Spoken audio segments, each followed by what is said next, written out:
Okay, so the story of the Cincinnati Bengals is honestly one that probably not a lot of you know about. Sure, you've probably heard of Anthony Munoz or Ken Anderson, but there's so much more to this franchise. They have some truly unique problems, because unlike other miserable teams like the Browns and Bears, the Bengals have had incredible luck finding franchise quarterbacks, but this entire organization is just built on bad decisions once that talent is acquired. That instantly dooms the team time and time and time again, as you'll obviously figure out after they reach the top of the mountain. So, enough introduction. You know what you clicked on this video for. An hour plus of Bengals pain, and I'm gonna give that to you, so let us begin. And let's start with the protagonist of this video. The one guy who is the hero and the villain of his very own creation. So like I said, let me introduce you to Paul Brown. And look, I could spend an hour on just Paul Brown alone. He is without a doubt one of the greatest coaches and figures in NFL history, but he is still so much more than that. The dude basically invented modern football. As the guy for the Cleveland Browns, who are named after him by the way, he turned the game from just a bunch of big men running around mindlessly to a battalion of organized soldiers. Paul Brown turned football into a chess game and really made it a viable job for the foreseeable future. And his influence just kept going. In Cleveland, he went to 11 championship games in 12 seasons, as innovations such as the face mask, breaking down of racial barriers in football, radio signals, and even more are all credited to the Big Paul. And specifically, that radio thing was so out there for its time that the NFL itself banned people from using radio signals to communicate with their quarterbacks, mainly because other teams complained, and the fact that it didn't always work. Sometimes it got tangled with police and music signals, and one time after a failed play, the quarterback came over to Paul Brown and said, hey coach, I didn't hear the play, but someone just got stabbed on 5th Avenue, so that sucks. So yeah, Paul Brown was a wild dude with some wild ideas. He even had a strict no-sex policy leading up to games to keep his players at full strength, I guess? I don't know. Paul didn't like the hose, but eventually, his time in Cleveland ran out. Art Modell came in and ran him out of town, so now, stewing in his own fury, Paul Brown wanted one thing: revenge. An ideology that he will later pass on to his Padawan, and he got his chance in 1968 when he did one of the pettiest things in NFL history, founding the Cincinnati Bengals. And for the memes, he made the Bengals uniforms almost identical to Cleveland's because, technically, legally, the Browns were damn near his, so it should be fine. Now, he didn't end up winning all his legal battles with Art Modell, but he didn't give a Paul Brown had something to prove. At this point, it was thought that the game had passed him by. Now, his first season wasn't amazing. The Bengals went 3-11 and used their 4th-round pick on Jess Phillips, who was in jail, but he actually worked out, and the real prize for the Bengals, though, came in 1969, when they were set to get their first ever franchise quarterback. But instead of their savior, the Bengals ended up getting their franchise's first ever martyr. Greg Cook, one of the few rookie quarterbacks that I've ever seen that can go to a second or a third receiver, and yet it is not mechanical. Greg Cook crafted a truly original work of art. Greg Cook is one of the greatest what-ifs in NFL history. And when the Bengals selected Greg 5th overall, nobody cared because Greg was expected to be that guy. And in 1969, he was that guy. The 69 Bengals were bad on both sides, but Greg Cook might have already been a top 5 quarterback in football. The Bengals barely won 4 games, but overall, statistically, Greg Cook was, like I said, already elite. He didn't have the wildest counting stats, but he did have the highest passer rating in the entire NFL at 88.7, while averaging a stupid 9.4 yards per attempt, which, by the way, is top 10 all time. And to dive even deeper into the brilliance of Greg Cook's rookie season, his year still kinda stands up, even with today's inflated numbers, but when you get into era-adjusted stats, it becomes clear that Greg Cook, as a rookie, was on track to be an all-time great. So, Pro Football Reference has a cool thing where they basically have a flatline list of stats relative to the league average era in which that player played, and Greg Cook's adjusted passer rating in his rookie season was 124. The average is 100, and anything past 145, and you're approaching an all-time great season, like Lamar Jackson right now, where through week 12, he has an adjusted passer rating of 139. But to stay with comparing Greg to even modern amazing rookie seasons, Greg still clears, as CJ Stroud's incredible 2023 season has an adjusted passer rating of 121, which is amazing, and Jaden Daniels right now is sitting at a 114. So these were both phenomenal seasons in their own right, obviously, but what I'm trying to say here is Greg Cook was that motherfucker, and he was primed to dominate the league for a decade plus. But it's the Cincinnati Bengals, and as we'll figure out, you have a good quarterback? Nah, he's not going to be good anymore. Injuries or some other bad luck scenario is going to take that away from him, and Greg Cook's situation was just... it was a tragedy. So yeah, what I'm about to tell you is both a depressing story, but at the same time, it kind of makes his 1969 rookie campaign all the more legendary. And yeah, on a routine play in an early season game versus the Chiefs in just week 3, Greg Cook got tackled completely normally.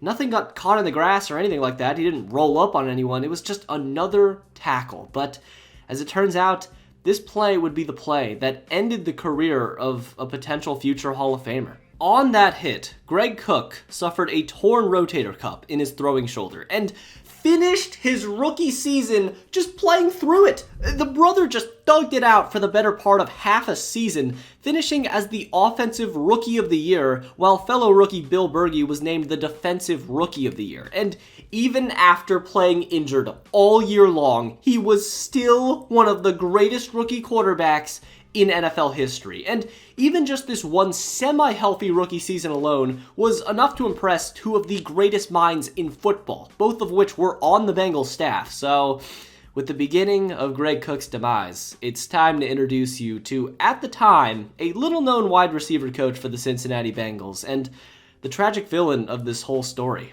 in Bill Walsh. It's a story as old as time, the tale of a master with knowledge and the desire to teach and nurture a younger student, but still fearing his pupil's potential, and the apprentice, eager to gain that knowledge while also desiring more than what the master is willing to give. So, you gotta get used to these two men in Bill Walsh and Paul Brown, because the dynamic between these two still has effects that are being felt by the Bengals organization even to this very moment. But at the time in 1969, Paul Brown and Bill Walsh were all chummy with each other. They were having a great time, and they were just, well, starstruck after witnessing just one season of Greg Cook.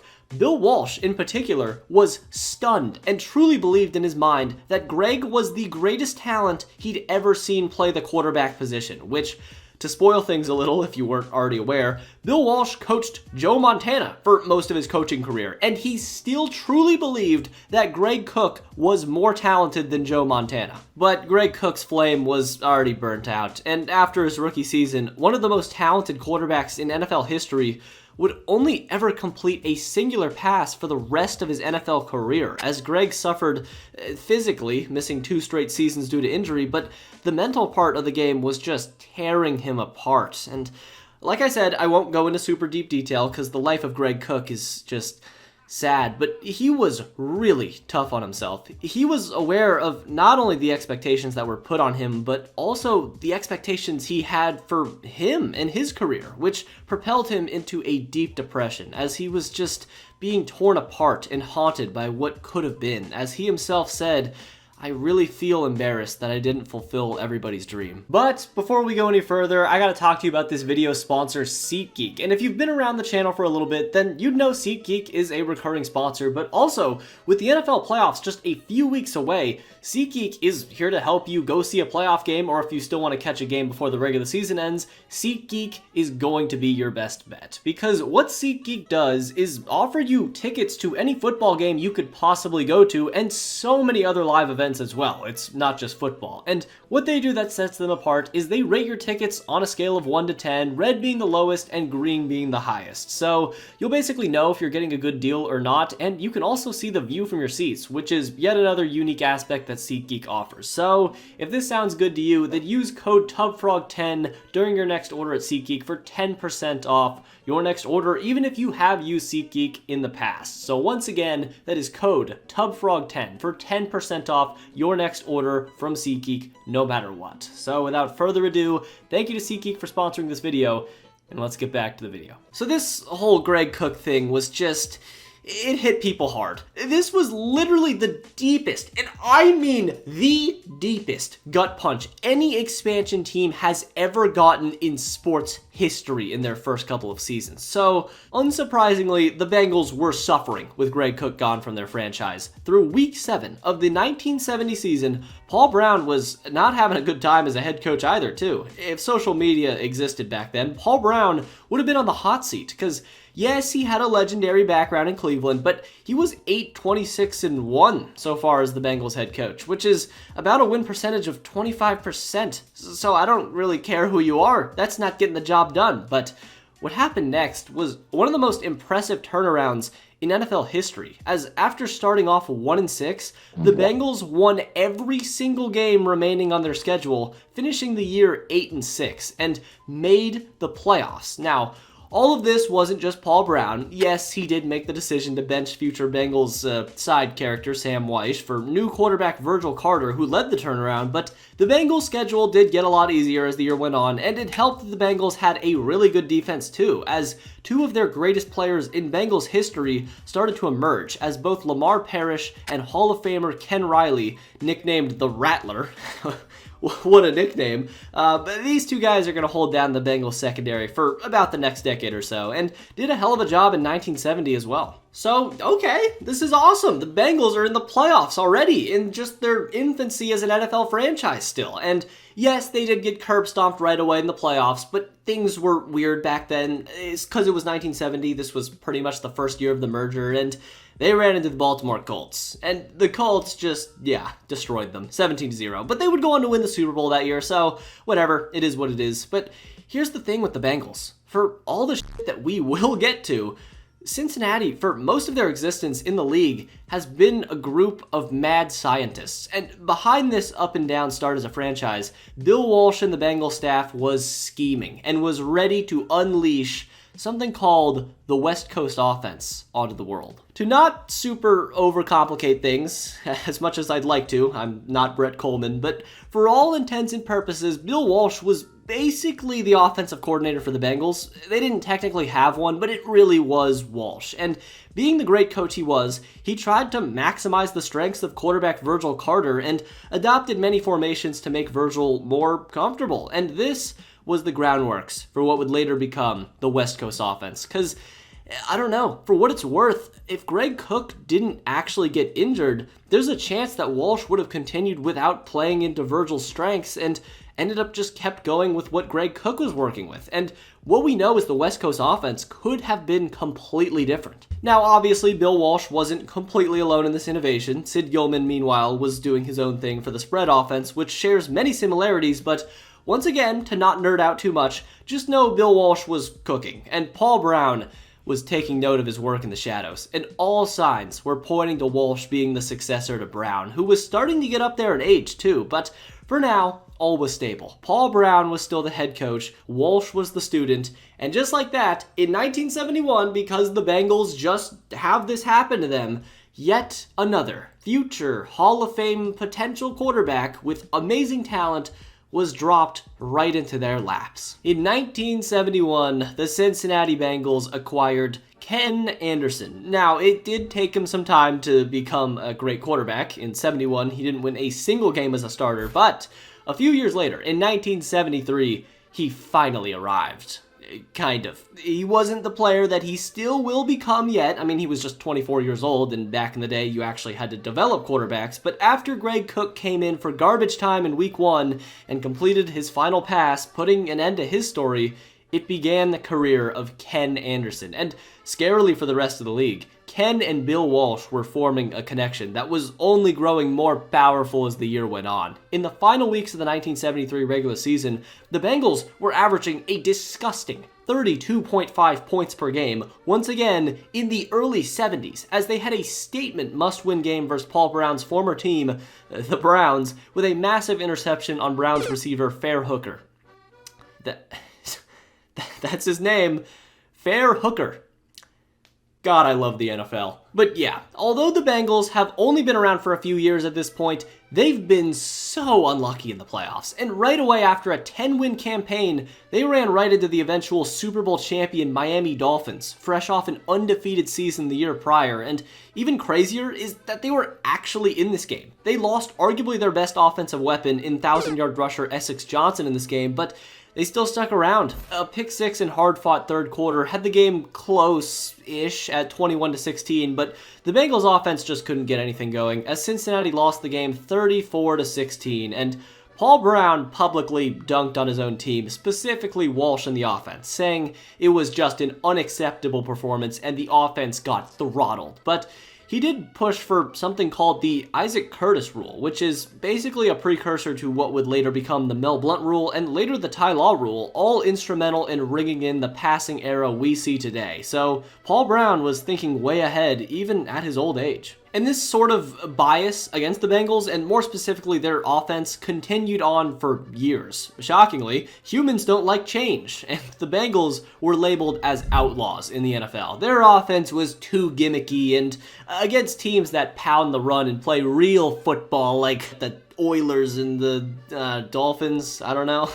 The Bengals can't just win by passing the ball, is what everyone was saying. That's some dark voodoo shit right there. So, after a mid-year in 74 and a 1975 season that, regular season-wise, ended good, but it didn't look like it was going to go well when before the season, Pro Bowler Mike Reed retired and pursued a career in music and ended up winning a Grammy, so okay, I guess, but yeah, in 1975, the Bengals won 11 games and were still led by Ken Anderson, Ken Riley, and an emerging receiver in Isaac Curtis, but the Bengals were still expected to lose to the Raiders in the divisional round purely because, well, the Bengals still didn't play traditional football, and as it turns out, these old geezers might have been right. Since 1973, Ken Anderson has led the NFL in passing yards by kind of a lot, but even more impressively, he had less pass attempts than a lot of these guys that are near him on this list, and it was really just the Bengals system that was creating looks for Ken Anderson that NFL defenses just didn't know what to do about it yet. But once again, the Bengals fell apart in the first game of the playoffs. Yes, the final score was 31-28, but the Raiders were in full control for 3.5 quarters, as the Raiders' defense was just too good. Ted Hendricks had 4 sacks, and they held Isaac Curtis to only 3 catches and 0 for the first 3 quarters. And Cincinnati just couldn't play 60 minutes of elite football. But also, I can't think of a creative segue into this, but look at this mascot, dude. What is this thing? Why was this a thing? But the potential was still there. They were ahead of the curve of the NFL for sure, and they had some brilliant people on the staff. All they needed to do was keep it going, which they didn't. And the Bengals ended up making one of the biggest mistakes in NFL history. So, before the 1976 season, Paul Brown called it a career, which was sad. You know, the guy who was the Bengals wasn't coaching them anymore, but he moved upstairs and was still basically in full power. He just didn't have an on-the-field presence anymore. But now, the biggest decision in Bengals history was about to happen. I mean, come on. Clearly, the next guy up to be the coach of the Bengals was obvious, right? It was Bill Walsh. He had been with the Bengals since they were founded and was already one of the brightest minds in the game. So, all right, let's do it. Let's make Bill Walsh the head coach and let's let the dynasty of Cincinnati prevail. Why? Like, actually why? Paul Brown decided to pass on his own apprentice, his own student. He just ignored Bill Walsh and instead anointed Bill Johnson, the Bengals offensive line coach, to be their first head coach in Bengals history, not named Paul Brown. But let's take a moment and once again ask, why? Why did you do this, Paul? On New Year's Day, Bill Walsh had his heart ripped out and he just didn't understand why. And the initial explanation Paul Brown gave at the time was because, yes, even in the moment, everyone was shocked that Walsh didn't get the job. His explanation was that he didn't think Bill Walsh could handle the highs and lows of the job and was just too emotional. But confusingly, there's way more to the story than what's on the surface. Now, let me just go out and say, I believe wholeheartedly that Paul Brown actually thought that Bill Walsh was the best man to take this position. But sadly, because both men aren't with us anymore, we'll never know the real reason why Paul Brown made the choice he did, but Paul not only didn't hire Bill Walsh when he was qualified and prepared to take the job, but he went out of his way to blackball Bill Walsh, according to Walsh himself. After not hiring the guy, he called other teams like the Packers, Rams, and others and intentionally left a bad review basically saying Bill Walsh cannot become an NFL head coach, period. Now this is some next level hating by Paul Brown. You gotta give credit where credit's due, but I don't know, to me this decision was made for two reasons. Either one, Paul Brown's ego just didn't want Bill Walsh to be a better coach than him, and instead he wanted more of a yes man in Bill Johnson. And maybe the more likely reason could be that he wanted Bill Walsh to stay with the Bengals staff as the offensive coordinator, which is just not how the NFL works. You can't hold a guy down for that long, and eventually this decision backfired horribly. And from this point forward, Bill Walsh swore vengeance. He wanted nothing more than to make Paul Brown pay for what he did to him, and from his point of view, his master had betrayed him. The man who basically raised him in NFL terms had done the ultimate sin, and now he had no choice but to get out of town and leave Cincinnati. Bengals players begged him to stay, but they were talking to a man with nothing but anger in his heart, and he was not going to be held down any longer, left Cincinnati, and wouldn't return for a long, long time. But more on that later, because now Bill Tiger Johnson was here, and I don't care. His nickname is Tiger. I am calling him that from now on. I could care less. So yeah, the Tiger era in Cincinnati was here, and now at least he had to prove himself to be a worthy successor to the great Paul Brown. And in year number one, Tiger actually did a hell of a job. In 76, Ken Anderson in the offense was still clicking, and the defense was easily top 10, and the Bengals won 10 games and missed the playoffs. Wait, how? Something historic happened this season. Both the Cardinals and Bengals won 10 games and missed the playoffs. And the way the Bengals missed the postseason too was just heartbreaking and unlucky again. Late in the season, they basically were in a do-or-die situation with the Pittsburgh Steelers, last year's Super Bowl champions, and the defense was clamping. Yes, the game was in a blizzard, but that doesn't take away anything from how miserable they made Terry Bradshaw's life all day. But in the end, the Bengals bungled.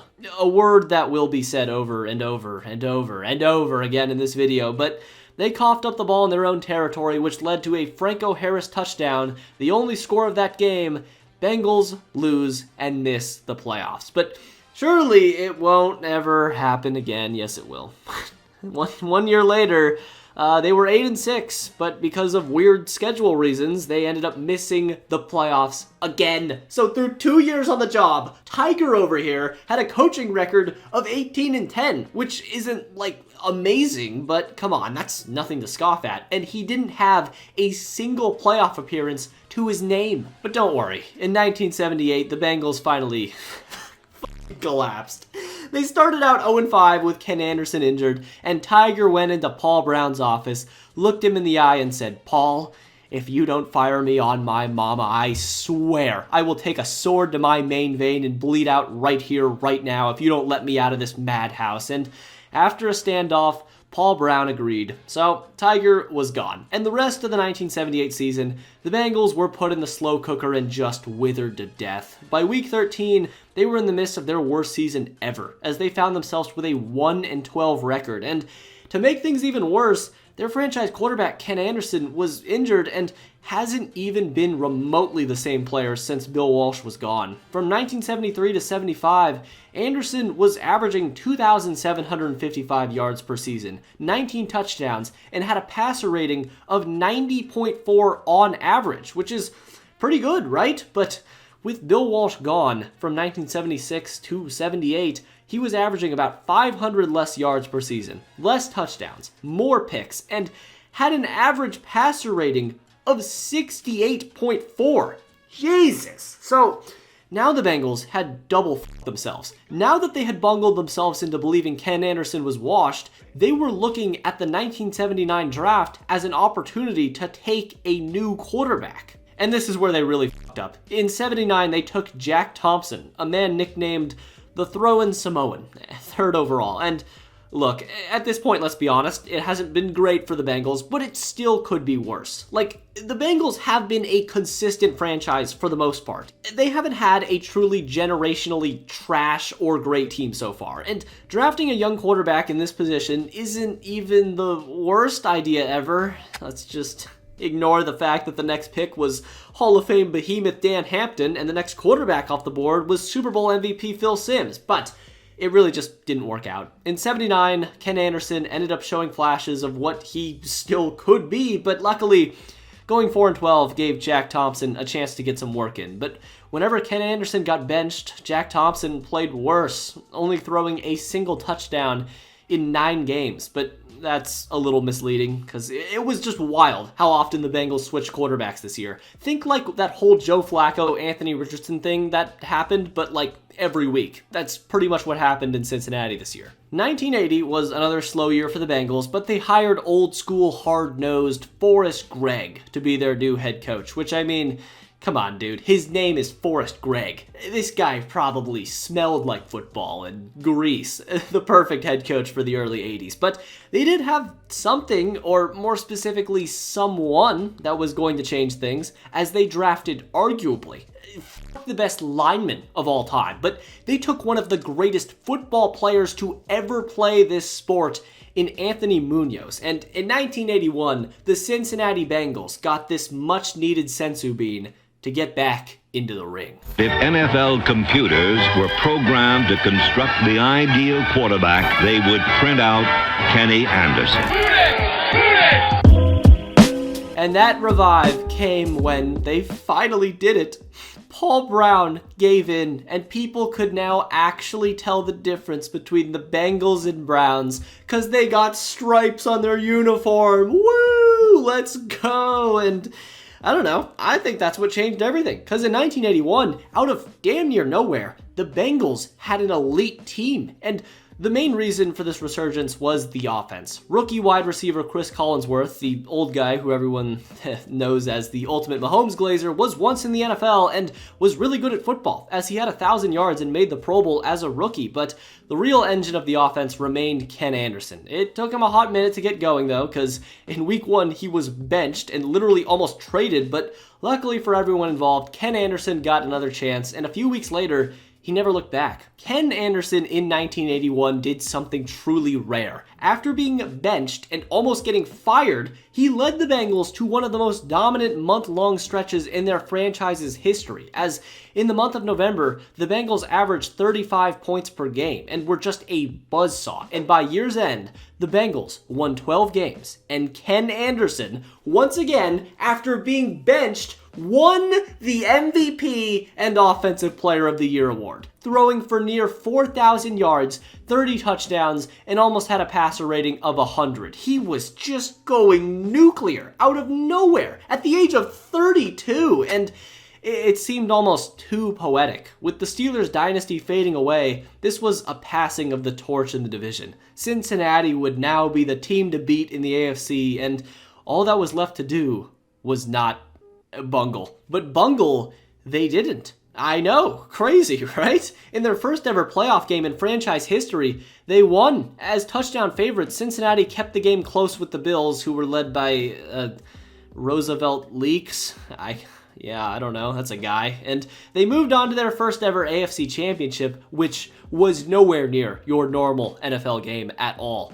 The 1981 AFC championship game between the Cincinnati Bengals and the San Diego Chargers was one of the coldest games in NFL history, forever being immortalized as the Freezer Bowl. And shit was cold. We're talking negative 59-degree wind chill and about 9-degree Fahrenheit actual temperature. But it all kind of worked out for the Bengals anyways. Not everything went their way. One of their players got caught on fire because the heat bench malfunctioned, but, just cough that one up to Bengal shenanigans. But on the field, it was a Chargers obliteration. Souls were crushed, Spanoses were deaned, and the Bengals blew the living daylights out of them 27-7. And they did it.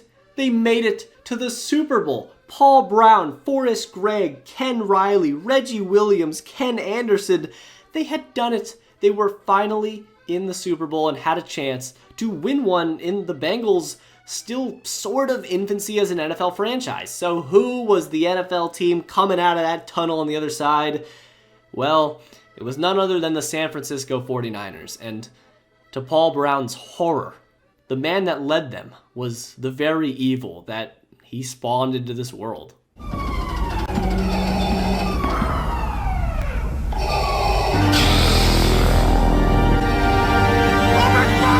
No matter how much he didn't want to see it come true, Bill Walsh was, unfortunately for Paul Brown, a very, very, very good NFL head coach. And in San Francisco, he was back to become the Bengals' worst nightmare. But honestly, this Niners team was very beatable. Yes, they had Ronnie Lott and Joe Montana, the cornerstones of their 80s teams, but this was their first Super Bowl with that core, and both of these teams were on equal level experience-wise, and when the game began, it couldn't have started better for the Bengals. The 49ers made a big oopsie on special teams that might have costed them the game. And now the Bengals just had to cash in this opportunity and get a touchdown to take the lead in the Super Bowl. Picked off! The motherfuckers bungled right away. They threw a pick inside the 10, and this then led to one of the pettiest, most disrespectful plays in NFL history. So Bill Walsh still had his revenge thing going on in his heart above all, and he knew that Paul Brown was there watching the Super Bowl, so he decided to pay a little homage, if you will, and whipped out a triple pass play, a direct message to Paul Brown, who used to love to run that play back in the day, so who doesn't love some good old-fashioned football pettiness? But to be honest, I wish I could play up the drama from this game, but I can't. This was sort of a 49ers blowout. They took a 20-0 lead in the first half, getting a huge boost from a Chris Collinsworth fumble on a play that today would have clearly been ruled incomplete. But yeah, the Bengals just buried themselves in their own mistakes and played catch-up for literally the entire game. They had like too many kickoff fuck-ups themselves too, and when the dust settled, he won. He did. Bill Walsh was hoisted into the air as a Super Bowl champion winning head coach, not for the Bengals, but against the Bengals. And Cincinnati went home bloodied, damaged, and had nothing. And from there, this whole Forrest Gregg, Ken Anderson era began to crumble. In the strike-shortened 1982 season, they were still a good team, but as a low-end Tier 2 team, they just didn't have the firepower to compete with the big dogs. And after a commanding 14-3 lead to the Jets in the playoffs, the Bengals proceeded to get outscored 41-3 for the rest of the game, as Ken Anderson threw 3 interceptions, which meant that 1983 was the curtain closer. Cincinnati started out 1-6 again, but this time Paul Brown couldn't work his magic from upstairs, and at the age of 35, Ken Anderson's tank was drying out. So in 1984, Paul Brown whipped out his pitchfork, walked down the locker room, and just began to lay waste to everyone he deemed expendable. So,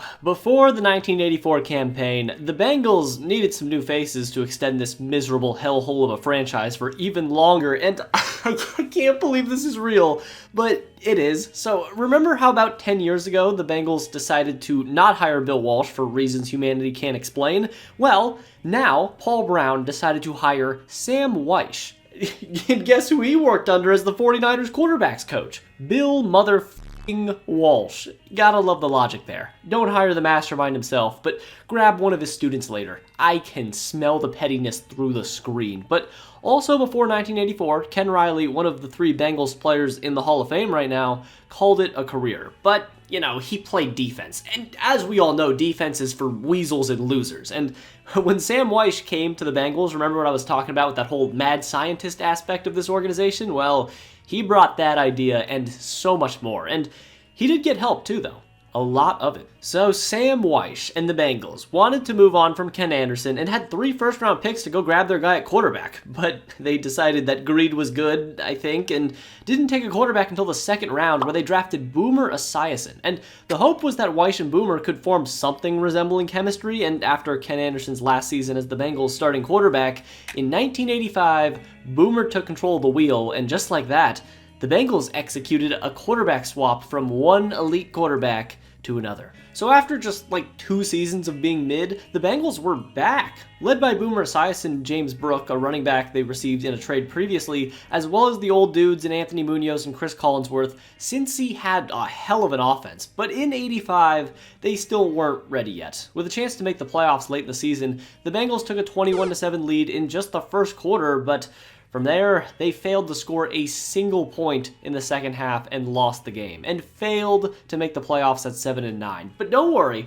Wyche was already getting pretty out there with ideas, but in 1986, he unleashed this curse of fell he called an offense upon the NFL, changing the game forever. The story goes that while watching just regular tape, Sam Wyche just thought to himself, wait a minute, we just took 30 seconds to huddle up and run a play, and while that was happening, the other team was subbing in fresh players, and after some trial and error, where Sam Wyche ended up getting other formations banned by the NFL, he had finally done it, and the no-huddle offense was born in Cincinnati. Obviously, it was a common thing to do even back then for comeback scenarios, but nobody was using it for an entire game. And basically starting in 1986, the Bengals made the hurry-up offense their weapon, and Sam Wyche made sure each player knew how to wield it with proficiency. Training camps were designed to basically make the players as well-conditioned as possible. He would literally damn near try and kill them, but it worked. Come the regular season, and the Bengals just outworked teams. What they would do is pick a cornerback, run hurry-up offense, and run a few go routes on the same guy in a row to tire him out,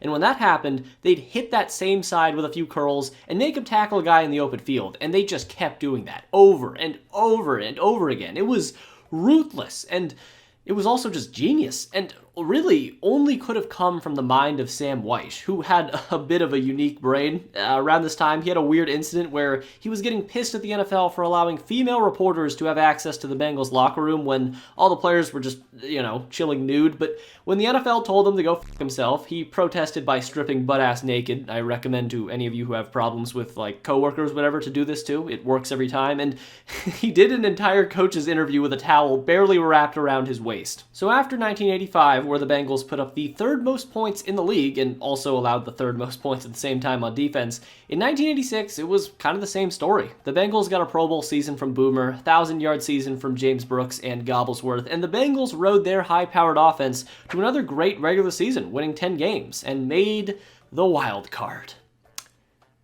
No, they didn't. They missed the playoffs again. I mean, that's just tough, man. And then, after getting their nuts put through the hydraulic press, the Bengals seemingly got all their hopes and dreams snatched away, put in a bottle, and thrown into the middle of the ocean, never to be seen again. Cincinnati started out 1987 1-0, and then played against Bill Walsh and the dynasty San Francisco 49ers. And whenever Paul Brown and Bill Walsh match up, it's getting steamy. And this game was a back-and-forth battle. Montana and Boomer were going at it, but in the end, the Bengals had the win clinched.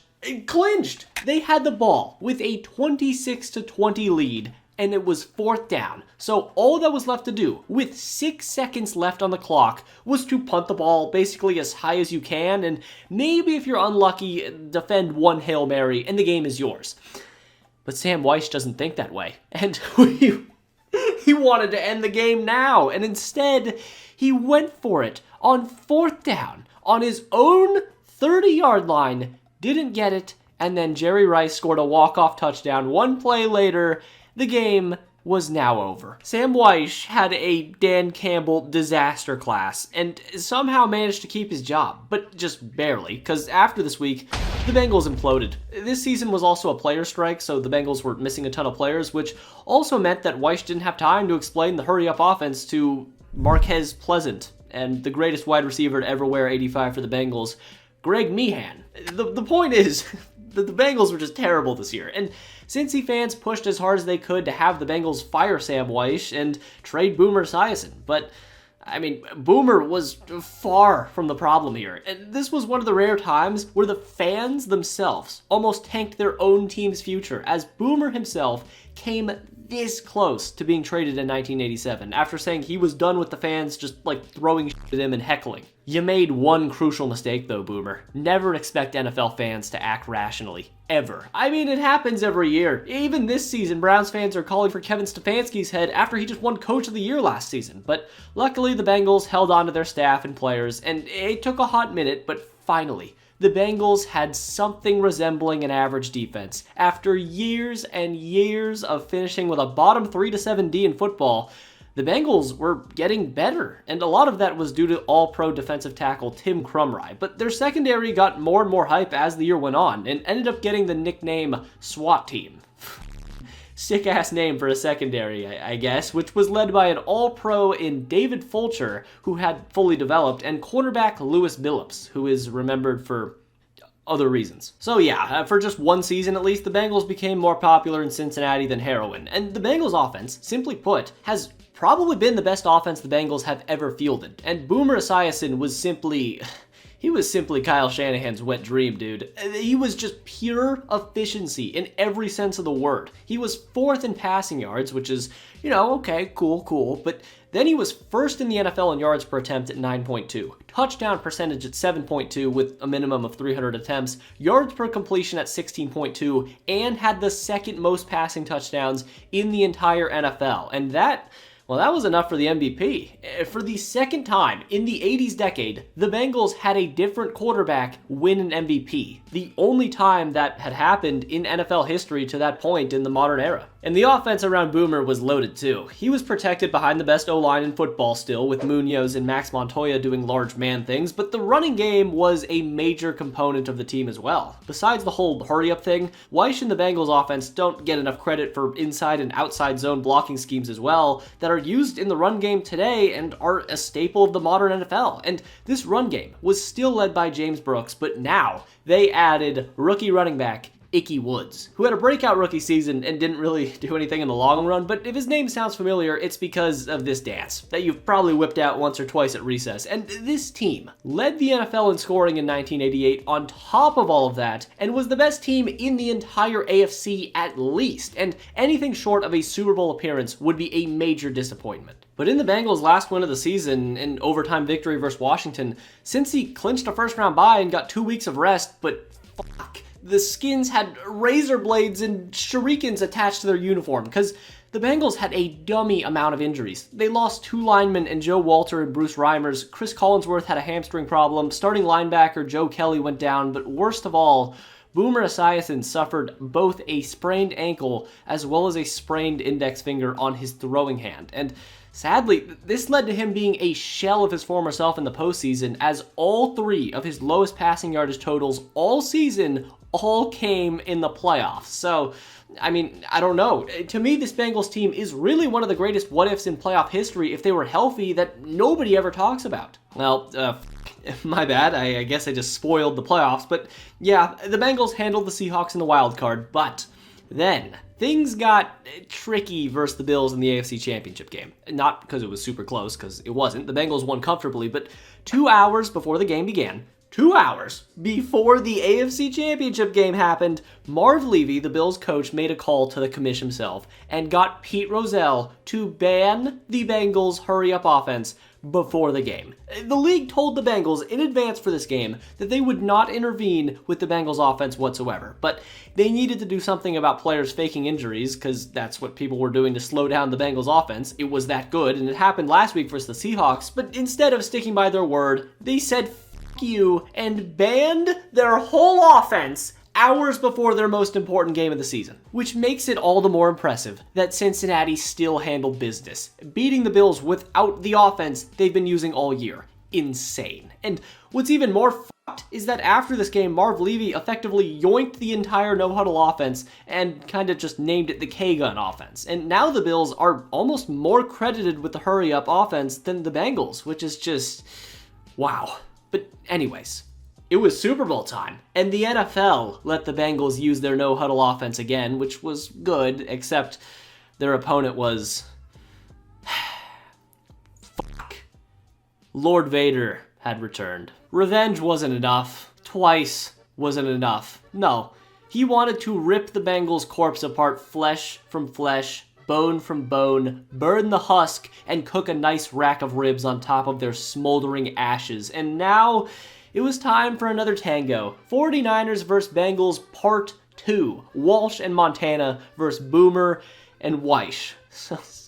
Stay with me, Bengals fans. I'm asking you to remain mentally strong. Stay with me. So, on the eve of the Super Bowl, there was a certain player on the Bengals by the name of Stanley Wilson. Now, our good old pal Stanley over here wasn't that good, but he was still on the team, and like I said, the night before the Super Bowl, he relapsed completely. Dude had a massive coke problem, and he was found completely out of it in his bathroom by the staff who went looking for him, so he wasn't playing in the game. And when the news was broke to the team, Bengals players were shocked and disappointed as they came to realize that their teammate valued his own pleasure over the team. But for some reason, Chris Collinsworth tried to rally the team and said, "Hey, come on, let's win one for Stanley." Like, huh?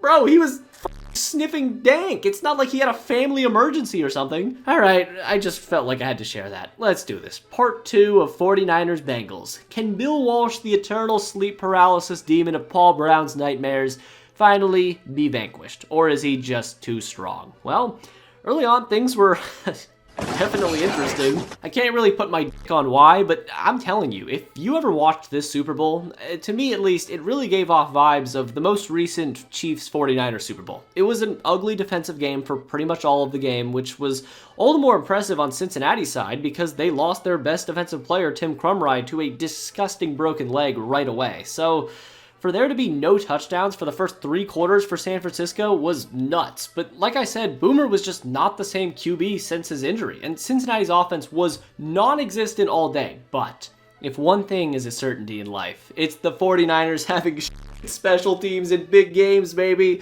And all of a sudden, the Bengals got a breakaway kickoff return for a touchdown, and oh my lord, the Bengals can win this football game.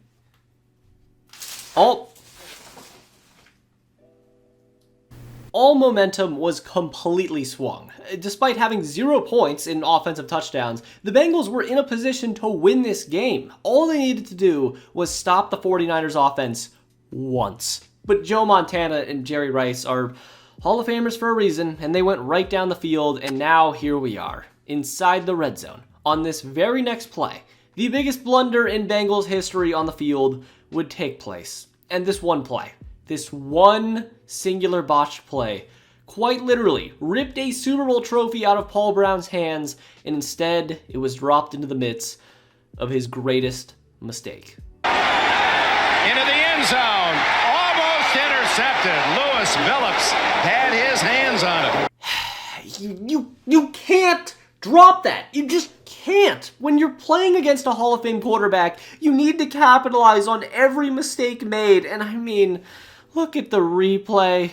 You can't drop an easier interception. It's impossible. And of course, Montana made them pay. He immediately found Jerry Rice for a touchdown. And still, after getting the ball back, Boomer just couldn't get anything done. And although they got a field goal, I'm sorry. You can't not score an offensive touchdown and win the Super Bowl against a team this good. It just doesn't work that way. And then what proceeded to happen was the destruction of an NFL franchise. Joe Montana went 92 yards down the field and found John Taylor for a touchdown to cap off one of the most iconic drives in NFL history. Jerry Rice finished with 215 receiving yards, while the Bengals' leading receiver, Chris Collinsworth, only had 40, and it was over. The morale shot, the chemistry shot, and Paul Brown was sick to his stomach as Bill Walsh retired after this game on top, as this latest Super Bowl defeat led to arguably the darkest decade for any NFL team ever. So, let's do it. If you're Bengals fans, I know you're probably already having a horrible time, but things are about to get so much worse. So it's time for a lesson in pain. And let me explain to you why the words "the 90s" are the worst thing that you can ever say to a Cincinnati Bengals fan ever. Now, yes, 1989 did actually happen, but they just got so unlucky. They had a stacked division. Wrong picture, my bad. But they did have an elite offense, and Boomer was playing MVP-level football despite having a mid-record and not a great team around him. Damn, sorry, I don't know what's wrong with me. I think I'm coming down with something. But yeah, the Bengals had a chance to make the playoffs in the final week of 1989, a week after dropping 61 points on the Oilers, too. So they had some momentum, and then Bengals fans just got socked in the mouth for showing any faith when they fell to the Vikings on Christmas Day, as Boomer threw 3 picks and were playing catch-up the entire game, as Cincinnati failed to make the playoffs 1 year after a Super Bowl appearance. Well, okay, I sort of lied. 1990 was really the last year of this core being even remotely competitive, but you know the drill at this point. Boomer regressed a little bit along with his receivers, but the Bengals ended up getting a lucky break in 91. They ended the season at 9-7 and made the playoffs to face against the Houston Oilers in the wild card, who really were a pretty good wild card team. They were quarterbacked by Warren Moon, who was legitimately an MVP candidate and was having an outlier of all outlier seasons. Like, if Dan Marino didn't exist, Moon's 1990 campaign would get a lot more attention, because he was averaging 312 yards per game in the early 90s, except he was injured, which led to the Oilers getting absolutely picked apart by Cincinnati. But 1 week later, the Bengals ran up against the Raiders, who had a prime Bo Jackson and Marcus Allen, and this was the game where Bo Jackson's career ended, but he gave them work before he went down, and Marcus Allen picked up the slack as the two combined for well over 200 rushing yards, and the Bengals fell 20-10, but I don't know. I guess the Bengals ended up getting their revenge like 20 years later on a completely bullshit Pain time, everybody. After this season, the Bengals completely fell apart. And I'm not saying there was one sole reason, but after 1990, Paul Brown, the man who was the Bengals for their first 30-plus years of existence, the guy who had the final say in everything they did, and say what you want, but going to 2 Super Bowls in a 10-year span is not easy at all. And if they just had a little bit better performances from both of their MVP quarterbacks, they could have 2 chips. So in the early 90s, Paul Brown retired and passed away at the age of 82 before the start of the 1991 season, as the game of football lost a true legend in every sense of the word. Rest in peace to Paul Brown. Alright, it's time for things to get really funny. In 1991, everything just shriveled up and started to rot. The Bengals impressively started the season out 0-8 and finished the year with a 3-13 record, as all their stars from the 80s were getting old, leading to the worst record in team history at the time. And the management, led by Paul Brown's son, Mike Brown, were left with a job that took care and good, smart business decisions to keep this organization rolling into the 90s, because it was clear this team needed to rebuild and to hit on a franchise quarterback in the next 2 years at least. But instead, what happened was historic. 14 straight seasons, 14 in a row, where the Cincinnati Bengals failed to have a single season with a winning record.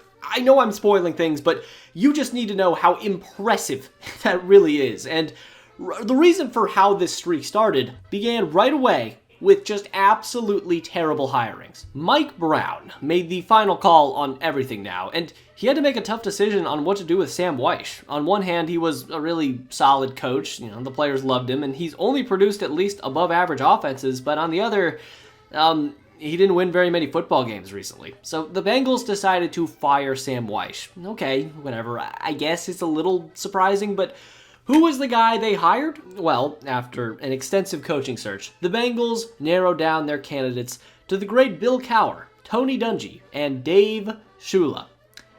Guess which one they hired? Yup, Bill Cowher was the next head coach of the Cincinnati Bengals, and under Cowher, the Bengals began to rebuild through the draft. I'm just toying with you. Of course they hired Dave Shula. Who the f*** is Dave Shula? I mean, well, if you did hear his last name, yeah, he's Don Shula's son. So that was enough on the resume, and it ended up getting him the job on the field, but the man was not ready to be a head coach. It was that simple. From everything I read, he seemed like a nice guy. The players liked him as a person, but a lot of that was probably because he was so young. At the time, he was the youngest coach in NFL history at 33 years old. He was a baby in NFL terms and wasn't exactly Sean McVay, so it wasn't a good combination. But before the 92 season. In the draft, the Bengals wanted to keep their quarterback streak going and selected the future of the Bengals franchise 6th overall in David Klingler. I'll say it again, David Klingler. I'll give anyone a Big Mac if you've heard of that guy's name before, because I sure as hell did not before doing research for this script. Seriously, this dude is easily the biggest bust in NFL history I've never heard of, ever. I know I kind of spoiled how this is going to go, but I assure you, it's far funnier than just things falling apart. But through 2 weeks in the 1992 season, the Bengals weren't complete shit somehow. They won both games to start the year, and Boomer Esiason was playing football. Sort of. And in week 3, the Bengals had a free win. They were playing the Packers, and their starting quarterback, known as the Magic Man, went down with an injury and would not return. And in came some just trash-ass backup who fumbled 4 times and then threw the game-winning touchdown. Yeah, it turns out that backup quarterback was named Brett Favre, who had a bit of a tendency to whip out his dick and defraud people, but the man was a hell of a quarterback. So clap it up for the Bengals, managing to end their season and birth a Hall of Famer all in one game. Hard to do. The 1992 Bengals were a walking, talking urinal filled with unknown substances and nuclear radiation, and they knew it. Hell, even David Shula himself was confused as to how the hell he even got this job in the first place. But what was done, and after Boomer Esiason was benched in the latter half of the season, this made room for David Klingler. Klingler. His name is David Klingler, god damn it, I keep calling him that crab thing. I don't care anymore. I'm calling him Klingler. My psychotic episode aside, David was a really, really bad football player. In 4 games in his rookie season, he had 1 good game and 3 abysmal ones. But regardless of how talented he was, Klingler was going to be the Bengals quarterback for a hot minute at least, because after 1 year with David Shula, Boomer couldn't handle the sauce anymore and was traded to the New York Jets, where he would suffer for his sins of disappointment. So Weish was gone, Boomer was gone, Paul Brown was gone, but finally the most important player in Bengals history called it a career after 1992 as well, and Anthony Munoz retired as an 11-time Pro Bowler, 9-time All-Pro, and an easy first-ballot Hall of Famer. And with the big fella now out of the picture, the era of the bungle has arrived. So like I said, the main issue was David Klingler was bad, and in 1993, the Cincinnati Bengals managed to field one of the worst offenses ever. So after starting out the year going 0-10, as you do, this is common Bengal stuff now, David Klingler started 13 games all year. The Bengals also had veteran Jay Schroeder on the team, who started 3 games the whole season because of, injuries, and he threw 1 less touchdown than David did. And he started 10 less games than him and damn near outperformed him. But no, I'm serious. This offense was specially bad. Their highest scoring game all season was 21 points. That was the most points they had in a game, and they averaged a whopping 11.7 points per game. And I'd love to spend more time in this 93 team, but I can't, because in a few minutes, I'm going to have to talk about a Bengals team and an offense that was somehow worse. So okay, 1994 had to be different, right? Surely they don't run it back with the crab guy, right? No, they did, and Klingler started 7 games in 1994 and lost every single one of them. Which means, in his entire Cincinnati Bengals career, because he never started another football game ever again, David Klingler never won a football game in September or October. Not even once. Christ, bro. But at least the Bengals got lucky as hell by complete accident, and a no-name quarterback by the name of Jeff Blake got the job from David and was pretty good-ish.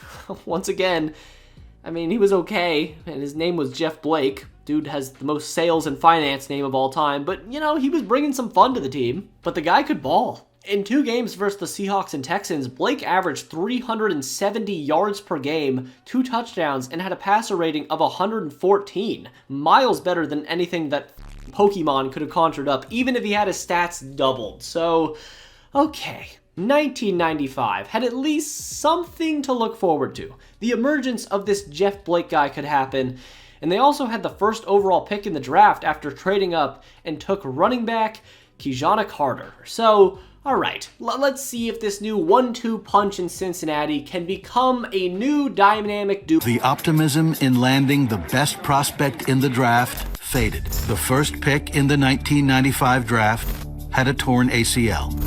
Imagine this, okay? Imagine you basically threw a season away in the trash for draft stock, and then when you got the first pick, after giving up assets to move up in the draft, you pass on a Hall of Fame lineman in Tony Baselli and take a running back, okay? Now, imagine that running back was instantly given a 7-year, $20 million contract, and on his third ever carry in the preseason, he tore his ACL and his career basically ended. Shockingly, you don't have to imagine but anything, because that's what happened to the Bengals this year. They straight up basically just threw their first overall pick in the dumpster, and that's not even mentioning that they had the first overall pick in 1994 too, and took Big Daddy Dan Wilkinson over another Hall of Famer in Marshall Faulk. 2 years in a row, 2 first overall picks, 2 misses, and 2 Hall of Famers drafted immediately after them. Ugh! I don't even want to talk about the 90s anymore. I really don't. I mean, come on, show some humanity. There's gotta be a pain threshold at some point, football gods, but no. 1995 was another boring year. Nothing happened. Jeff Blake was kinda good, but he wasn't that great. And then in 1996, David Shula was finally fired after starting out 1-6 and became the fastest coach to ever lose 50 games in their entire coaching career. Nice. And by 1997, Jeff Blake was not the guy anymore. He lost his magic, so the Bengals front office started pushing random buttons and hoped something worked. They brought back Boomer Esiason in 1997 for the Trolls and Lulz, but that didn't work. So in 1998, they did the only sensible thing that they could and handed Neil O'Donnell a fat 4-year contract. Yeah, I didn't know he played for the Bengals either, but it happened. And all of a sudden, my ass, but it's time for another draft miss. I don't understand how they do it, but they just keep going. Mike Brown had 1 good draft pick to this point in the first round. 1. And it was a lineman, Willie Anderson in the 90s, who still took some time to develop as a Bengal, but all these minor comedy acts, these little dad jokes, if you will, all had their energies harvested by the holy grail of all draft fuck-ups. The single greatest mistake in NFL draft history would take place in the 1999 NFL Draft, when the Cincinnati Bengals had the 3rd overall pick, which was a tough spot to be in because they couldn't grab either Tim Couch or Donovan McNabb because they'd be gone, and they didn't want to take Ricky Williams or Edgar and James after the whole Kajana Carter situation, so they looked at quarterback, and it seemed Achilles Smith was their guy, except one team liked Achilles just a little bit more. Mike Ditka was high. He had to have been absolutely floating when the Saints made this offer, but they really liked Achilles Smith, and before the draft, the Saints offered the Bengals. Let me bring out the scroll here. 5 picks from rounds 3 and above, including all the picks the Saints had in 1999, 2 second-round picks in future drafts, and 1, 2, 3 first-round picks, including the Saints pick, which was 12th overall. I'm sorry. I can't handle it sometimes. I just can't handle it. Achilles Smith was selected by the Bengals. They ignored the trade request, despite showing red flags as a passer in college and only scoring an 18 on the Wonderlic test. They didn't care, and on the Bengals, the first thing he did was hold out from training camp until they paid him, which they did. They did. Mike Brown won't pay Jamar Chase, but he'll hand Achilles Smith a 7-year, $60 million deal before he's put on a goddamn girdle, 'cause why not? He has to be good. This then led to Achilles Smith going out onto the field and playing football worthy of a solid 3-hour bleaching session straight into the corneas to wipe away any lasting visual images of what this sport is even supposed to look like. Relative to draft stock, he might be the worst NFL player ever. He literally could not play the position. His last game of his rookie season, he just went for 67 yards, 0 touchdowns, and 2 picks. And this was an average game for him. I'll just say it now. He threw 5 touchdowns in his entire career. He didn't even come close to averaging a touchdown a game as a starting quarterback in damn near the modern era. Holy Jesus. And if we want to take a larger view of things, for the entirety of the 90s, from 1990 to 2000, the Bengals had the same amount of wins as the Jacksonville Jaguars, which already sounds like a crime, but if you watched that Jags dissection I did a few weeks back, you might remember that the Jaguars didn't even exist until 1995. So, 1999 was horrible. Achilles Smith doesn't know how to put his left foot in front of his right. They have no coach, no management, no quarterback, no talent. But hey, it's a new millennium, so it can't get any worse. Well, that's what they want you to think. And let me just say, you have no idea what's coming next. Now, before we hit bedrock, the Bengals were still terrible, but Corey Dillon was a monster, and not just because he may have beat his wife. He ended up breaking the record for most yards in a single game at the time, so that was cool, but it didn't matter, because they started out 0-3 again in 2000, and were impressively outscored 74-7 in those games. Who were the teams they lost to, though? Well, they lost to the Ravens. Okay, fair. They were loaded. They then lost to the expansion Browns. Oh, okay, damn, all right. That's a lot. And then the Jaguars, who were also at this point. Just impeccable work, Cincy. How do you do it? And after those 3 losses, head coach Bruce Coslett pulled a page out of Old Tiger's book and he quit on the team. He didn't even have a reason. He actually just said, I can't take it anymore, which, you know, fair enough. And this 2000 team was also the team that I was talking about earlier with the stinky offense. They averaged 0.1 point less than the 93 team, but damn, it is a testament to how bad this team is that they managed to have statistically their worst offense ever while having their best running back in franchise history in the middle of his absolute prime. But I guess the moral of the story is the power of Achilles Smith is just very, very strong. This will be the last stink cloud from this era, Bengals fans. Please, just hang in there. Not literally, don't do that. But Achilles Smith's first year as a starter basically was a mess. He barely averaged 100 yards per game in 11 starts and had a passer rating of 52 and, drumroll please, threw 3 touchdowns. All year. All year! Andy Dalton did that in a game as a backup quarterback this season. Against who is not important, but what I'm trying to tell you is Achilles Smith was the player the Bengals were building towards for half a decade, and he failed completely, also dooming the franchise for the next few seasons. And now, they had to nail like 3 drafts in a row just to have a chance at competence. But they kinda started popping off. That means we did it. We escaped from the sludge. Good job, soldier. So just sit back and rest. The pain is over. For like 6 minutes. But no, seriously, dead ass, the 2000 Bengals draft class was amazing. They took Justin Smith, Chad Johnson, TJ Houshmandzadeh, and Sean Brewer in one draft class. And Sean Brewer wasn't good at all. Turns out the Bengals found out he smokes a pack of cigarettes a day and ended up cutting him for that, so, you know, casual. But the Bengals stunk it up enough in the early 2000s to give themselves another first-round pick. And now new general manager, basically, Duke Tobin, had the easiest decision in sports to make. And entering the 2003 season, the Cincinnati Bengals had a franchise coach and a franchise quarterback. The Cincinnati Bengals drafted one of the best quarterback prospects in recent years in Carson Palmer. And under new head coach, the one and only Marvin Lewis, the Cincinnati Bengals had found themselves in a new era. Now, in 2003, things weren't ideal. Carson sat the whole season and learned how to piss off a franchise cornerstone, because the Bengals front office did not get along with Corey Dillon, which led to the inspiration for Antonio Brown many years later. As the season winded down, in a game, he just decided to toss his pads and whatnot into the stands, which led to the Bengals kind of being forced to trade Dillon to the Patriots.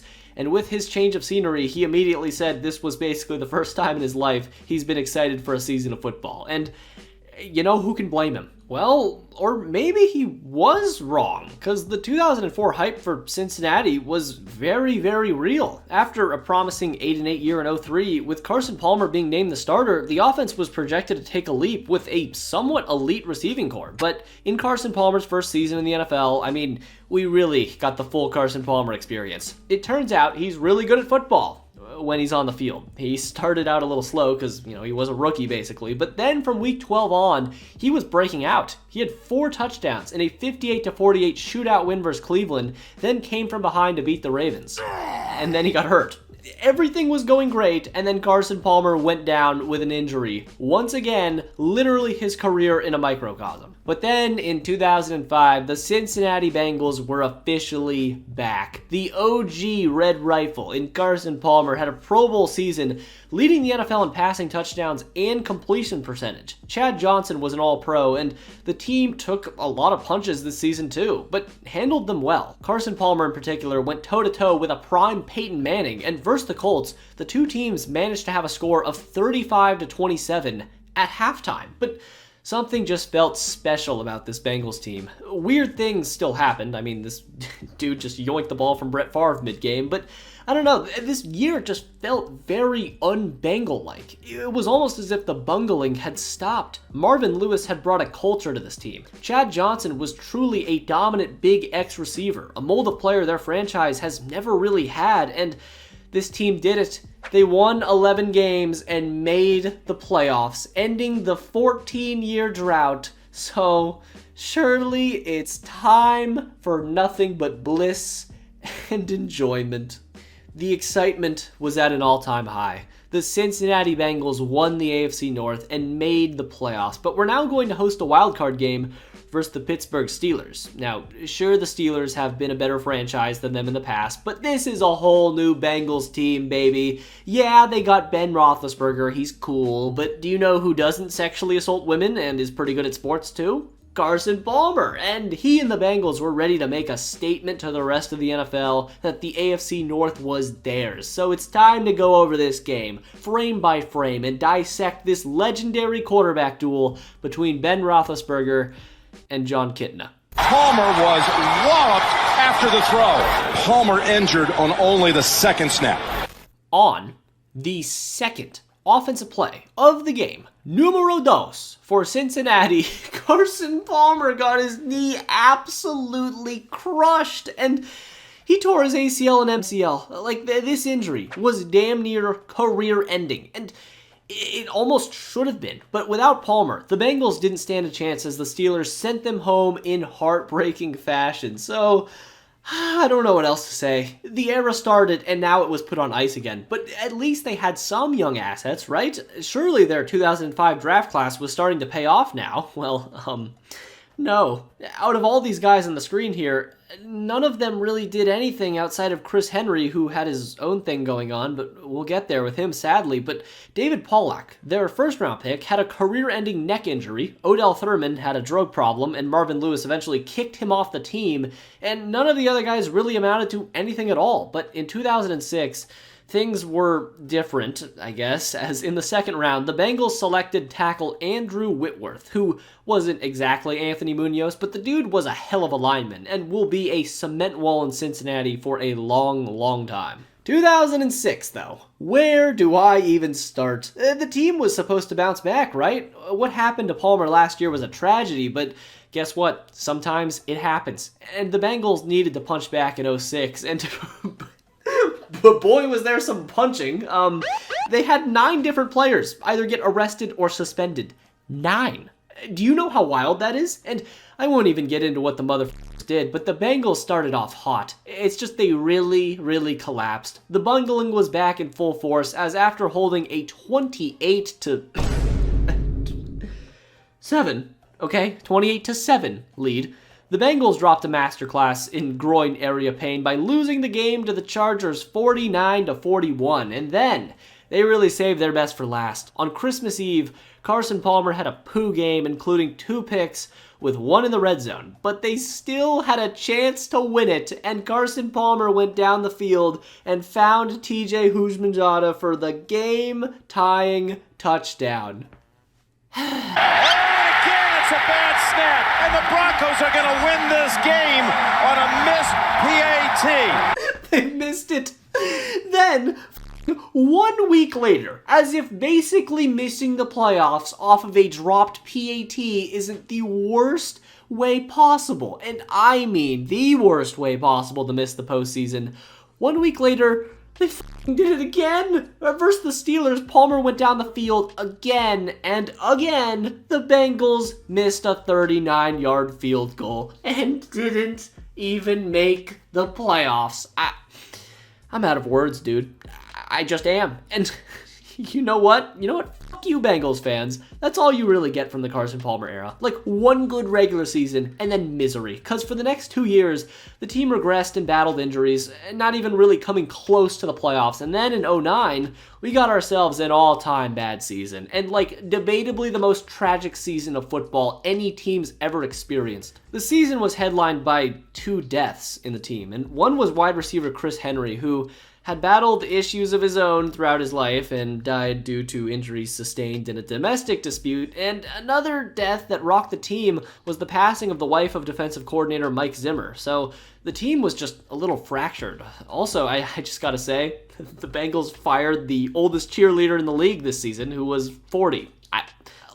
Who the hell keeps track of this stuff? But still, with all these obstacles, the Bengals rallied. They won 10 games, and Palmer and the newly named Chad Ochocinco were back to making things happen, as they even swept the season series of the reigning Super Bowl champion Steelers, only to fall victim to the best game of Mark Sanchez's career in the wild card, and the Bengals were sent right back to square one. So for one last year, the Bengals front office decided to go all out. They signed future All-Pro and Hall of Fame wide receiver Antonio Bryant to a 4-year deal, and picked up some guy named Terrell Owens as well from his assisted living facility. And with T.O. and Ochocinco playing together on the same team, I mean, there's no other way to look at it. The Bengals were dark horse Super Bowl contenders, and the hype was all around them. And with all these new pieces coming together, somehow it gelled perfectly. And in the midst of this downward spiral, the 2010 Bengals turned in a campaign that was nothing short of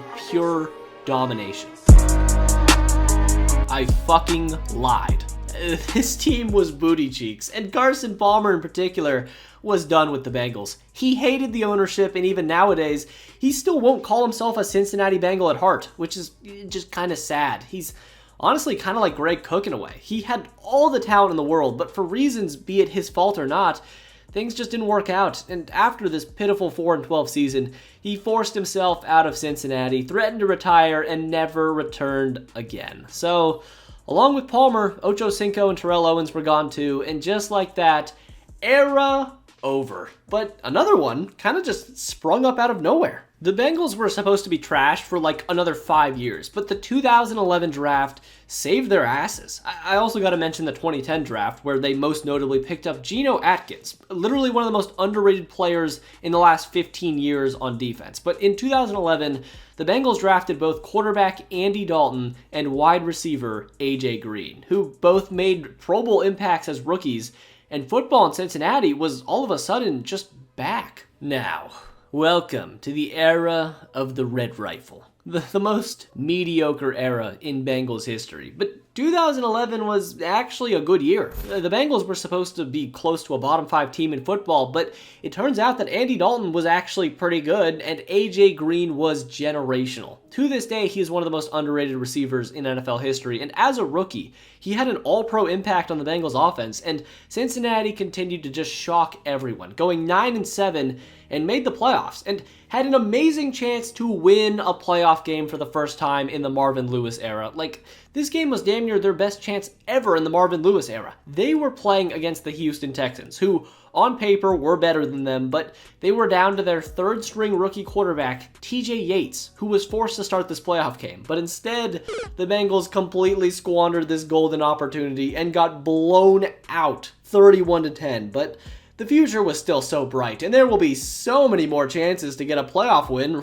Right, Marv? We got hella time. 2012, run it back, but unfortunately, the team didn't take as big of a step forward as many would have liked to see. They did catch fire late in the season, winning 7 of their last 8 to once again make the wild card, but the story of the team was the defense, which I'll introduce in a few seasons when they get really loaded, but I just want to take some time to tell you all about this man. So get ready for a whole segment of straight Geno Atkins propaganda. If Aaron Donald and J.J. Watt didn't exist, Geno Atkins would be viewed as arguably the greatest defensive tackle pass rusher of the last 20 years, and 2012 might have been his best season ever. He made a Pro Bowl team, the All-Pro team, and had 12.5 sacks, once again as a defensive tackle, not normal, while PFF had him graded out at a 93.9 for the season, which for 2024 would be far and away the best defensive tackle in the NFL, and in 2012, he was also just casually the highest graded pass rusher and run defender at his position. So,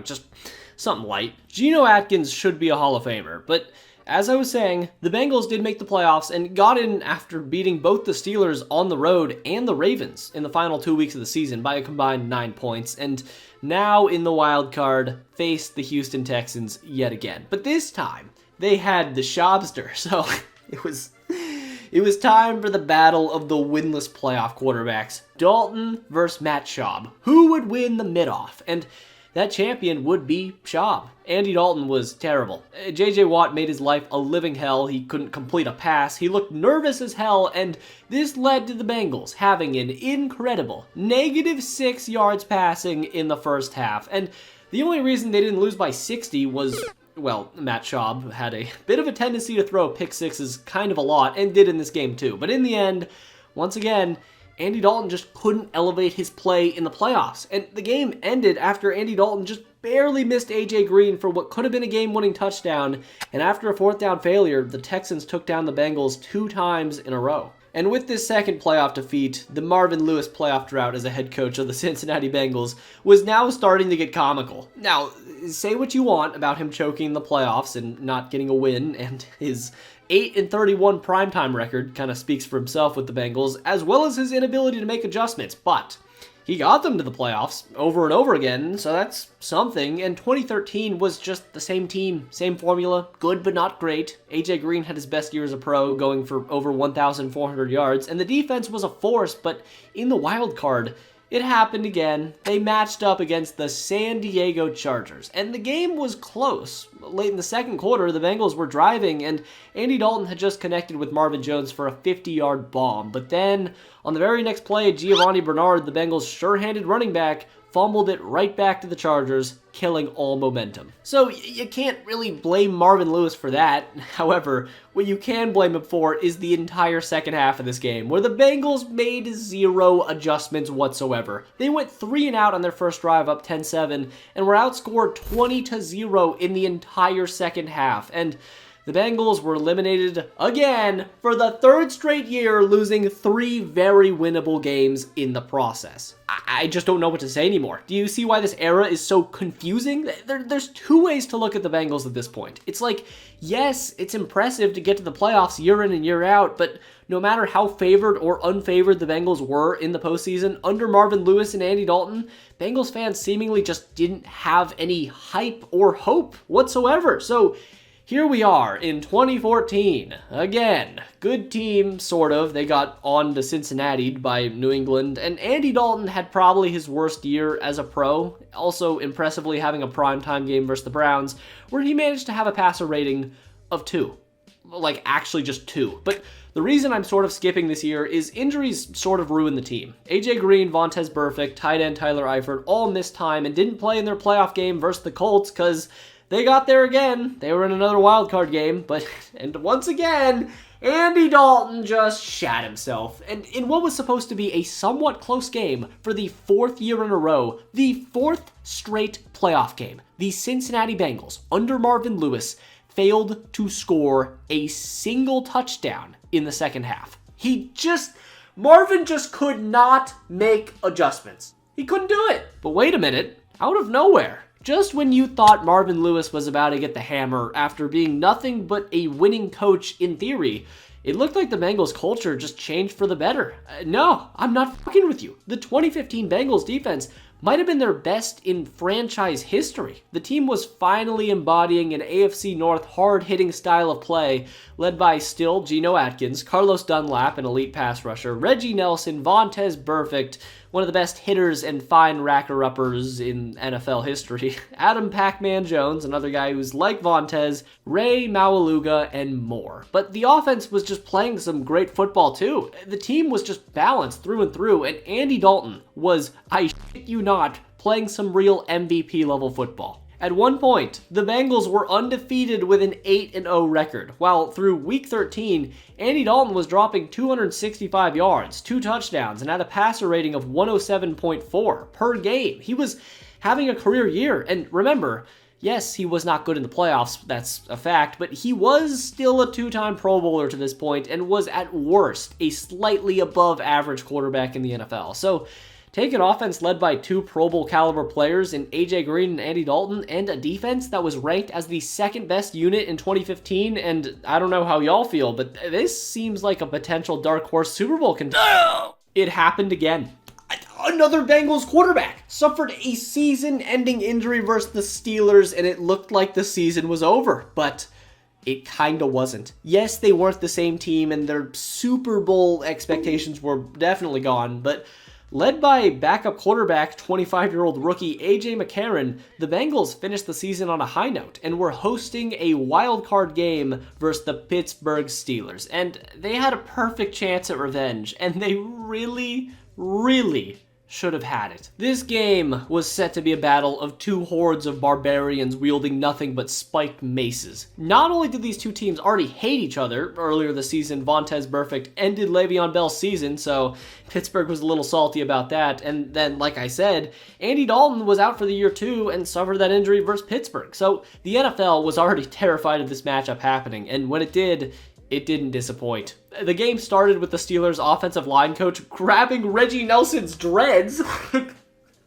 Okay, and the game was just AFC North football. A.J. McCarron was not playing well, but the game was physical, ugly weather, low scoring. It was perfect. Trust me, watching it live, the game was a joy to watch. Martavis Bryant had this absurd catch, and the Steelers were just running away with the game until the hits just kept coming from both sides. Giovanni Bernard got knocked unconscious. Vontaze Burfict knocked Ben Roethlisberger out of the game. And with Ben out, finally the Bengals not only got back into the game, but took a lead. Jeremy Hill brought life into the run game, and AJ Green this time didn't get overthrown, and the Bengals had a lead with 2 minutes left in the game. And the Bengals then proceeded to get a game-winning interception, or so you'd think, because now here we are at this screenshot.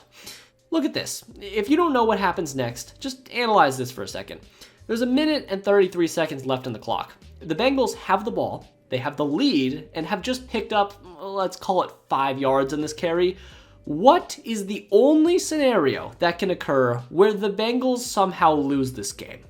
The answer is probably obvious, and that's exactly what happened. Jeremy Hill fumbled the ball right back to the Steelers, and the Bengals' 99.999% chance to win the game was now completely out of their control. And then he returned. Oh my God, he's coming back for more. And like in the past, the word no means nothing to him. The Steelers are not going to keep Ben Roethlisberger off the field, and he's going to get points, and that's that. But the Steelers were still in trouble. Time was a major factor, and with 18 seconds left, one of the most famous plays in NFL history happened. When Vontaze Burfict decapitated Antonio Brown, Adam Jones threw hands with Joey Porter, a coach, touched an official, and all of a sudden, the game was over. The Bengals gave the Steelers 30 additional yards of penalties, setting up a 35-yard field goal attempt. They made it, and the Bengals lost. They lost again! Now this truly brought an end of an era, but it did take some time, which it shouldn't have. They ran it back in 2016, but it just didn't go well. AJ Green was injured again, and the team just fell apart, with off-the-field issues continuing to plague them. Players were just getting arrested left and right, and to balance this out, they drafted Joe Mixon, who loves women, right? But from 2016 to 2018, the team fizzled out and failed to win over 7 games in a single season, with 0 playoff appearances. So when the yearly postseason losses stopped coming in and the Bengals couldn't sell tickets as well anymore, Marvin Lewis had to go, and they fired him prior to the 2019 season. So now what? Look, Andy Dalton was still not a bad quarterback, but the dude just wasn't a killer. I don't know how else to put it. It is just not a good look that the best chance the Bengals had to win a playoff game in the Marvin Lewis, Andy Dalton era was when Andy wasn't playing. And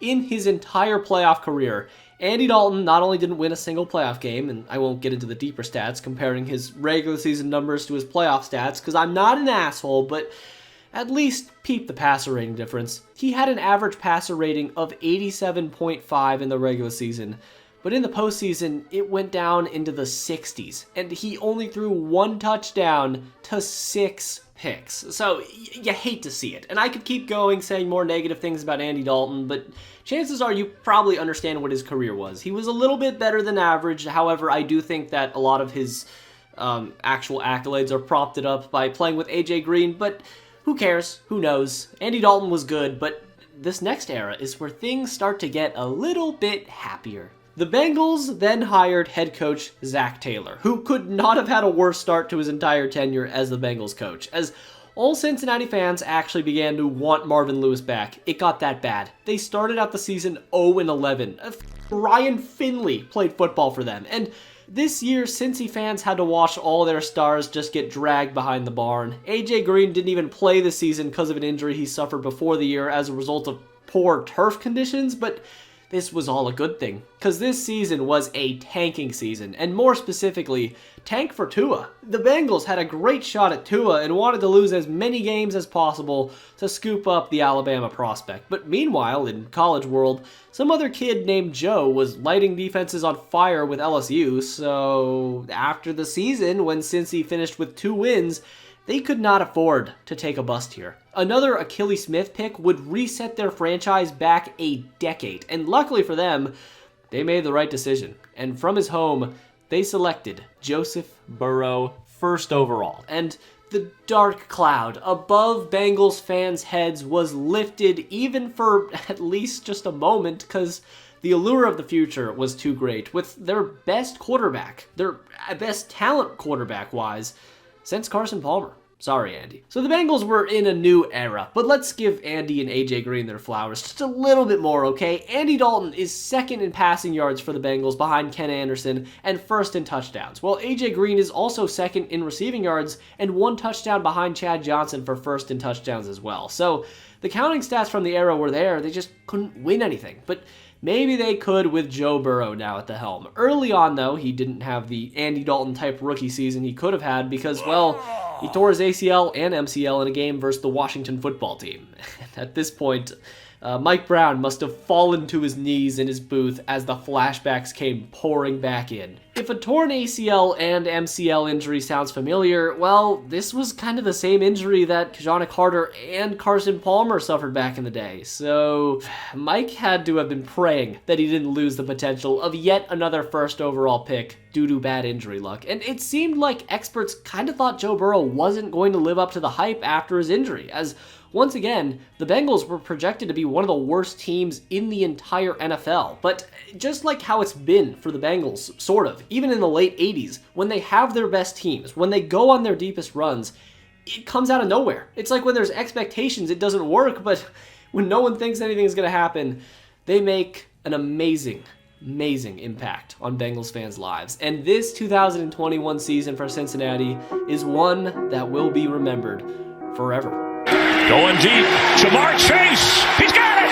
Chase to the end zone! That's a Bengal touchdown! The Cincinnati Bengals were back.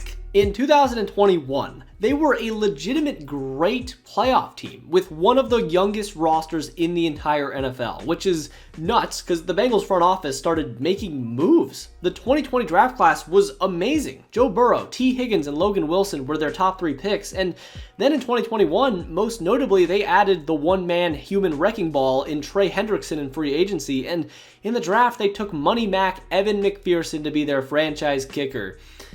Probably, and then took one of the best wide receivers the NFL will ever see by the time he calls it a career in Jamar Chase, who also had a connection established with Joe Burrow in college, so at least you can start to see why this Bengals team caught so many people off guard. The first bomb to Jamar Chase in the first game of the season versus Minnesota set the tone for the rest of the year, basically. It wasn't always great, but this Bengals team was just young and fun. The offense was explosive with Joe, Jamar, Higgins, Joe Mixon, Tyler Boyd, and the defense was nothing crazy, but they had star power and could make plays when needed, and the team won 10 games and made the playoffs in just Joe Burrow's basically first season in the NFL all the way through, as Cincinnati had the most points in a single season in Bengals history broke so many more records and hosted a wild card game against the Raiders.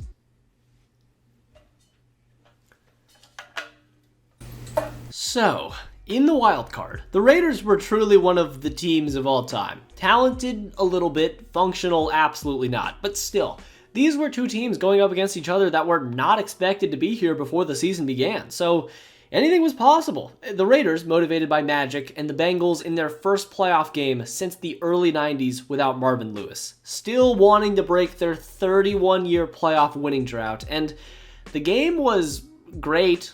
For some people, I just gotta point out the play of the game took place when, with a little under 2 minutes remaining in the game, Joe Burrow found Tyler Boyd in the back of the end zone for a touchdown, and the ref blew his whistle. But the NFL decided to let the play stand for reasons that genuinely will never be fully explained. The quote from the game by the rules analyst was, "You can't have a touchdown on that play by rule." Fuck off. Alright, the Raiders fan in me had to throw a few punches because, I still haven't seen a playoff win in my life either, and I don't expect one. It's probably not happening. But anyways, the Bengals got a goal line stand to win the game and moved on to play the Tennessee Titans, who were trying to ward off fraud allegations themselves, as Ryan Tannehill, Derrick Henry was battling injury, but the Titans defense was harassing Joe Burrow all day long, as Joe was sacked, tied for an NFL record 9 times in a playoff game. And they won. Simply put, Joe Burrow outplayed Ryan Tannehill, and the Bengals just scrapped their way to another win and moved on to face the final boss in the AFC. This all led to one of the most confusing playoff games you'll ever see, and the biggest stain on Patrick Mahomes' legacy as a player thus far. The entire first half of Bengals Chiefs was a demolition. This was an elite Chiefs team. Their best team they've had since then to this day, and the first half was all Chiefs. 3 drives, 3 touchdowns for KC to start the game, and it looked like they were going to go for 60, but a risky gamble that failed to end the half changed everything, and oh my sweet lord, the Bengals made halftime adjustments. Crazy, right? What a concept. And the second half was a tight game. While Patrick Mahomes played like garbage, the Bengals climbed back in, and the game was tied 24-24 in Arrowhead. And we were going to overtime after Patrick Mahomes made one of the worst plays you'll ever see. What is he doing? In OT, Mahomes got the coin toss, but just threw the game. The Bengals got a pick, went down the field, and then kicked the game-winning field goal themselves, and for the 3rd time in franchise history, an MVP caliber quarterback has led his team to the Super Bowl for the Cincinnati Bengals, where Matthew Stafford and the Rams awaited as their final test. In the past, if you remember, they faced the 49ers dynasty in both of their other Super Bowl appearances, and if Aaron Donald didn't exist, the Bengals would have definitely played against the Niners again, and their, whatever you call this Kyle Shanahan era of failure. But here they were. They made it. They had nothing to lose, and it was clear that these two teams were evenly matched right away, and this was the Bengals' best chance to win a Super Bowl ever. Now, the Rams were no mid-team, okay? Matthew Stafford and Cooper Kupp were putting up historic numbers this season, but the Bengals' offense was keeping up. Jalen Ramsey, the best corner in football, was getting torched all game. T. Higgins and Jamar Chase were giving him work, and yeah, this probably should have been a penalty, but whatever. The Bengals still had a chance to take this game by the horns. Stafford proceeded to throw a pick off his receiver's hands, and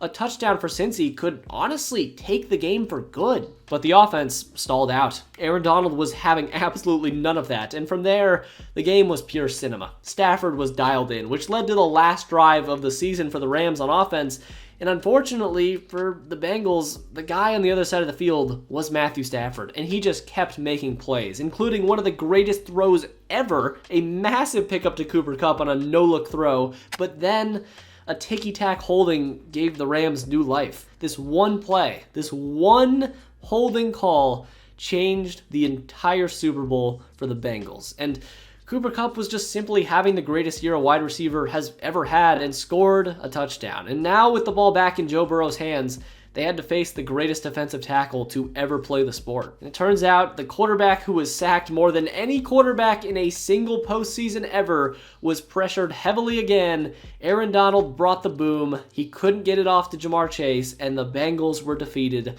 23-20 by the Rams. And Andrew Whitworth, who was a Los Angeles Ram at this point, retired as a Super Bowl champion of the Rams and not the Bengals. So, okay, heartbreaking, yes. Demoralizing, yes. Painful, of course. But, you know, young quarterback, young receiver, young other receiver, good defense, there is nothing wrong with that. This is a good position to be in and an amazing spot to build forward towards the future. So, surely it's just all smiles and uphill from here. How many times can I say the same thing before you know what's coming next, right? But wait, hold on. In 2022, they were an amazing football team. This might be the best Bengals team in the history of their franchise. Joe Burrow was healthy and a legitimate MVP candidate. Jamar Chase and T. Higgins both had 1,000 yards. The defense was still anchored by Jesse Bates, a safety, and Trey Hendrickson. And the whole year, the AFC race was kind of between two teams, the Chiefs and the Bengals. Since he started out 0-2, but from there, they were just roasting the entire NFL, going 12-4. And the rest of the playoffs, roasting the entire NFL, going 12-4 on the season. And the rest of the playoffs really just felt like a little intro before the matchup that everyone was waiting to see. Bengals vs. Ravens in the wild card was fun. No Lamar Jackson, but Sam Hubbard had a fumble recovery for a touchdown, now called the fumble in the jungle, and they completely picked apart Josh Allen and the Bills to see which of those two teams would be worthy to even get a chance at Kansas City. And the Bengals won the honors and had to take yet another trip to Arrowhead. But this time, it felt a lot more balanced. The Chiefs had gotten worse, and the Bengals had honestly gotten better from last season. And both teams were playing like their usual selves all year, and this game was going to come down to who made the most plays, or I guess, who got luckier and made less mistakes, because the team that benefited from that was the Chiefs. I know, shocking, right? They had a weird free play thing go their way, and after Burrow and the offense took a huge sack with 40 seconds left, that feeling of dread began to sink in. The Chiefs got a big return, and then an unnecessary roughness penalty on a Mahomes scramble ended it. Chiefs win again, and oh no, we might be in the midst of another Bengals collapse. Now, this is where I gotta tread lightly, because the Bengals for the last 2 years at this point in time have been nothing short of a disappointment. In 2023, they were plagued by a hand injury to Joe Burrow and failed to make the playoffs, and this season so far, with hopes of Joe Burrow returning to form, the Bengals have been worse. Joe Burrow's been an MVP candidate. Jamar Chase might be the best receiver in football, but the defense is now letting them down, which is a product of losing too much talent over the last few years. And while the Chiefs just keep winning, the Bengals, as of now, might be suffering the same fate as their two other Super Bowl teams. They have one magical year, flame out, and have to restart the process all over again. And with the lack of contract negotiations with Jamar Chase and T. Higgins, I'm starting to get even more worried by the day. So that is basically the story of the Cincinnati Bengals. Are they the worst NFL franchise ever? No, I don't think so, but they're nowhere near the best. However, they just have unique problems. Paul Brown sort of squandered what could have been a dynasty with Bill Walsh back in the day. They could have had a lot more Boomer Esiason. The Andy Dalton era was disappointing, and even so scarily right now, the same thing could be happening with the Joe Burrow era. They could be wasting yet another elite talent, but in the end, it is what it is, I guess. And if the old saying reigns true yet again, if the Cincinnati Bengals do not learn from their past, they're going to be doomed to just repeat it again and again. Anyways, if you like this video, then subscribe. I got a lot of videos on the channel just like this one. And if you did like this video, then watch this video I did a few months back on the Jacksonville Jaguars and their misery. It's pretty good, trust me. And thanks to all my patrons for pledging $1. Truly does mean a lot. But anyways, until next time.